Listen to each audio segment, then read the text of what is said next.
विश्वविद्यालय स्थापना दिवस के उपलक्ष्य में आयोजित समारोह में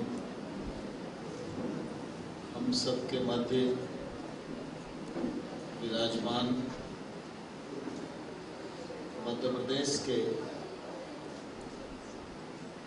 संस्कृति एवं पर्यटन मंत्री मेरे मित्र आदरणीय धर्मेंद्र जी,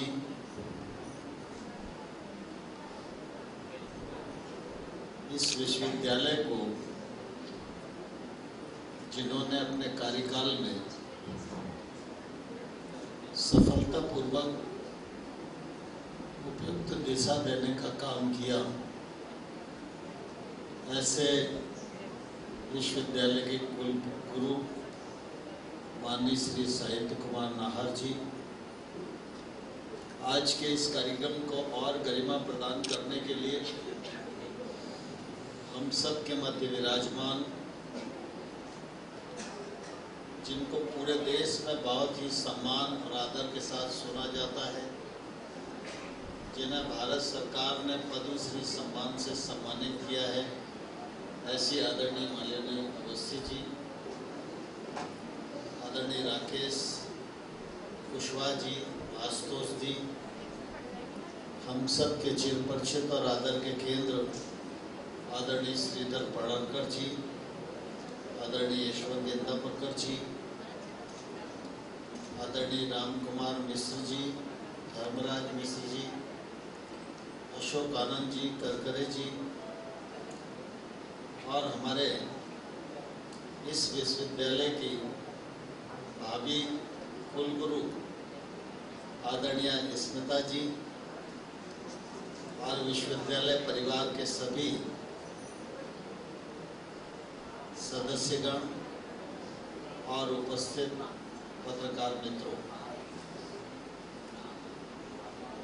राजा मान सिंह कला एवं संगीत विश्वविद्यालय की स्थापना 19 अगस्त को हुई थी। 19 अगस्त को चूंकि रक्षाबंधन था, इसलिए कुलगुरु ने 2 दिन का समय बढ़ाया कि त्योहार में खलल न पड़े, और इसलिए इस उपलक्ष्य में आज ये कार्यक्रम आयोजित हो रहा है। व्यक्ति हो या संस्था, उसके जीवन में जन्मदिन का महत्वपूर्ण योगदान रहता ही है, और इसलिए विश्वविद्यालय का स्थापना दिवस है, मालिनी जी की उपस्थिति है और सभी परिवारजन उल्लास से भरे हुए हैं। मैं इस मौके पर आप सबको अपनी ओर से बहुत बहुत बधाई देता हूँ, बहुत बहुत शुभकामनाएं देता हूँ।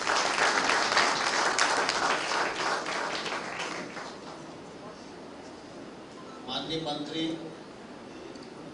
धर्मेंद्र जी हम सब के मध्य विराजमान हैं।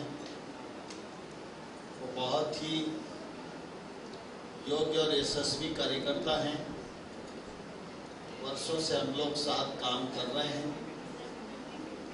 सरकार ने उन्हें संस्कृति और पर्यटन मंत्रालय की जिम्मेवारी मिली है। ये दोनों ही मंत्रालय बहुत महत्वपूर्ण है, और मैं समझता हूँ मुख्यमंत्री जी ने उनकी योग्यता को जानकर ही उनके जिम्मे ये जवाबदारी सौंपी है। मैं इस अवसर पर आग्रह करना चाहूँगा धर्मेंद्र जी से कि आज तो स्थापना का अवसर है, तो हम खुशी खुशी आए हैं और उल्लास में सहकार करेंगे, लेकिन कुछ समय जरूर निकालकर विश्वविद्यालय के 3-4 लोगों को बुलाकर इस विद्यालय में जो अपूर्णता है उसको पूर्णता कैसे प्रदान कर सकते हैं, इस मामले में निश्चित रूप से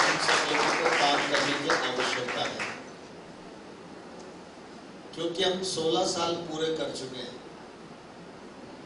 7-8 साल तक तो बचपन में निकलता है, अब 16 साल तो तरुणावस्था है।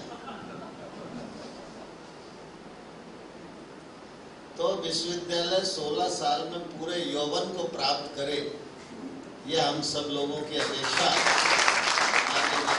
रहेगी। और मुझे पूरा विश्वास है कि इस दिशा में वो जरूर गंभीरता से चिंतन करेंगे और ग्वालियर के लिए काम करेंगे। मैं जीवाजी विश्वविद्यालय का छात्र रहा हूँ, तो इसलिए जीवाजी विश्वविद्यालय पर जितना गौरव करूं, मैं समझता हूं कमी है। लेकिन ग्वालियर में संगीत विश्वविद्यालय और कृषि विश्वविद्यालय, मैं इन दोनों के जन्म का साक्षी रहा हूं। और इसलिए जितना प्रेम जीवाजी विश्वविद्यालय से मुझे है, उससे कहीं ज़्यादा इन दोनों विश्वविद्यालयों से भी मेरा प्रेम का संबंध है। और जब भी इन दोनों विश्वविद्यालय में आता हूँ तो मुझे ऐसा ही लगता है कि मैं अपने परिवार के बीच में आया हूँ। क्योंकि मुझे ध्यान है कि जब मैं पहली बार विधायक बना तो हमारे वरिष्ठ नेता शीतला साई जी ग्वालियर में हुआ करते थे। वो साहित्य के क्षेत्र में, संगीत के क्षेत्र में ऐसा काफ़ी प्रोत्साहित करने का काम करते रहते थे। तो मैं उनके पास विधायक बनने के बाद गया था कि भाई साहब, मुझे कैसे काम करना चाहिए, उस मामले में मेरा थोड़ा मार्गदर्शन करिए कि विधायिका का ज्ञान मुझे नहीं है, मैदान में तो काम कर सकता हूँ। तो उन्होंने मुझे कई चीज़ें बताई। 2-3 दिन तक हम लोग उनके पास जाते रहे, लेकिन उस समय उनके मन में बड़ा दर्द भी था कुछ चीज़ों को लेकर। तब उन्होंने मुझे कहा कि नरेंद्र सिंह जी, आपका लंबा जीवन है, ग्वालियर के लिए कुछ चीज़ें जरूर करना ही चाहिए। सड़क, नाली, बिजली, ये सब रोज़मर्रा की चीज़ें हैं, रोज़ बनेगी, रोज़ खराब होंगी। लेकिन हमारे ग्वालियर की आवश्यकता और ग्वालियर के हक का हमें हमेशा ध्यान रखना चाहिए जनप्रतिनिधि के बतौर।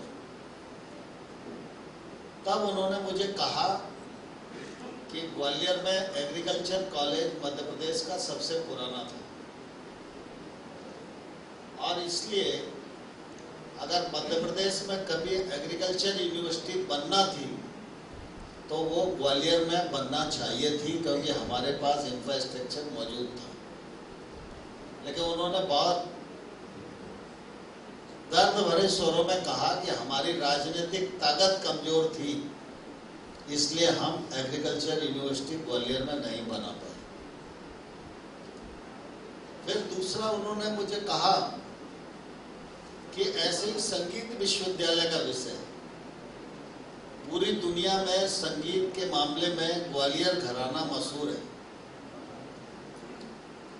उन्होंने कहा चाहे वो अश्वत्थु खां हो, चाहे पंडित कृष्णराव जी हों, चाहे बाला साहब पूछ वाले हों, चाहे हाफिज अली खां साहब हों, चाहे आज के अमजद अली खां साहब हों, ये सब ग्वालियर की धरा पर ही पैदा हुए और इनको पूरी दुनिया में बहुत सम्मान के साथ सुना जाता था। और ग्वालियर शास्त्रीय संगीत की दृष्टि से बहुत ही महत्वपूर्ण स्थान रहा है। और तभी उन्होंने मुझे कहा कि 1500 के आसपास ग्वालियर किले में भी संगीत का विद्यालय था, क्योंकि राजा मानसिंह तोमर संगीत में बहुत पारंगत थे और उन्होंने मान कोतवाल नामक एक संगीत का ग्रंथ भी लिखा। और उनके दरबार में भी बड़ी बड़ी संगीत सभाएं होती थी। लेकिन हमारी राजनीतिक ताकत कमजोर थी, इसलिए ग्वालियर में संगीत का विश्वविद्यालय नहीं बना। इतने बड़े बड़े लोग होने के बाद भी वो खैरागढ़ चला गया, छत्तीसगढ़। तो ये हमारा हक है, ये हमें मिलना चाहिए। तो मुझे उनकी बात एक तौर से आदेश जैसी लगी, और इसलिए हम लोग जब विपक्ष में रहे तो विपक्ष के जो नियम थे उनके माध्यम से इन विषयों को उठाते रहे, और जब सरकार में आए तो ये तय किया कि ये करना ही है। इसलिए 19 अगस्त का दिन ग्वालियर के इतिहास में ऐसा दिन है कि एक ही दिन में दोनों विश्वविद्यालय बने, एग्रीकल्चर की और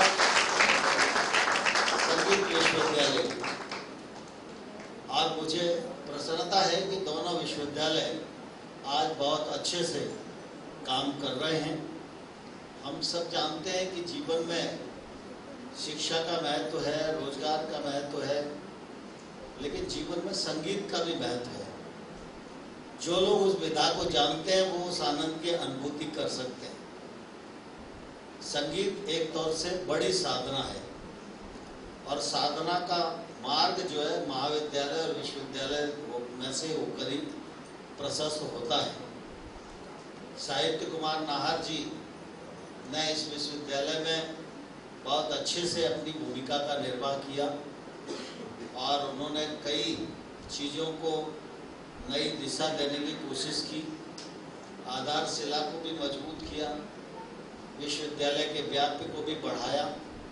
आज 12,000 विद्यार्थी विभिन्न महाविद्यालयों के माध्यम से जुड़े हैं। यह निश्चित रूप से हमारे लिए एक बड़ी उपलब्धि है, और ये और बढ़े, यही उनकी तमन्ना है।